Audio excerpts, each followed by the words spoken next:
Whatever your hand finds doing, do it well. That has always been like a quote that has, sort of guided me in some of the things that I've been doing in my life so far. For example, when I gained admission into the university some years back, I wanted to study accounting. I was so sure that, oh, more this accounting was my life because I did very well when I was in secondary school and I even got prizes and all that, right?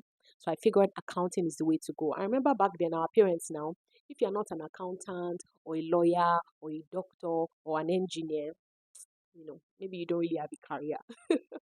So I wanted to study accounting. So when I did my jam then and I did my post jam, I was so sure that, going into Obafemi Awolowo University, I was going to study accounting only for post jam to jam me.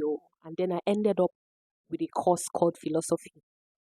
When I got the course philosophy, I was like, oh, what am I supposed to do with philosophy? Who philosophy here? Wait, I was like, what the heck am I going to do with this, right? My parents debated then, should she go, should she not go? They told me then that, okay, I can go for the course. We spoke to some family friends of ours, right? They told us that I can actually go for the course. And then after my first year, I can always change.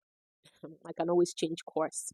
So while I was in 100 level in OAU at the time, I was also studying for JAMB and also studying for post JAMB. And even after I did all of that, right, it still didn't work out the way I expected. And of course, philosophy at the time, because I wanted to also cross over, they had told me that you need to do very well before you can cross over. So philosophy at the time, I gave it my all. My GP in my first semester, I remember, was 4.8. Yes, 4.8 GP. You guys, I chop book.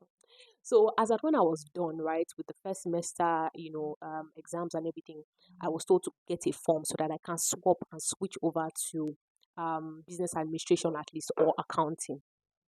And then the unthinkable happened. When post-jam did not work out the way I expected, the dean of my faculty at the time said, I know that they cannot let me leave philosophy because they believe that, they've not had anybody that has had that kind of result in a long time. And, for them, it's a thing of pride. So that there's no way they can allow me go to another department. You guys, I cried my eyes out. I was like, what am I supposed to do with this? Right. But then I remember one day when I was actually in fellowship and I was praying to God, I was like, God, you know that this is not what I want to do. What am I supposed to do with philosophy? How the heck am I supposed to make a living out of philosophy? At the time, my mom was saying, she stars mama can school. And I remember having an encounter with God during my fellowship where God told me that He's going to take care of me, that I should not worry. That this course that He has put in my hands, I'm going to excel at it, both in school and outside of school. And I had this peace in my mind. And you guys, even though that second semester I was kind of upset, I didn't really do well in my academics. I think my GPA at that time was like 3.8. But at the end of the day, right, I finished Obafemi Awolowo University with a GPA of 4.5. It was an amazing experience for me, and that was actually the beginning of greater things to come for me.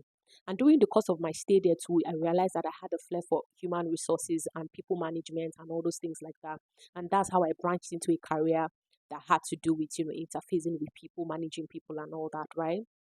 So what am I trying to bring out of this story? Whatever your hands find doing, do it well.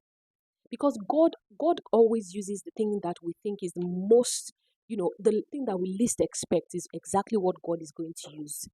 The Bible is also very clear that God will use the foolish things of this world to confound the wise.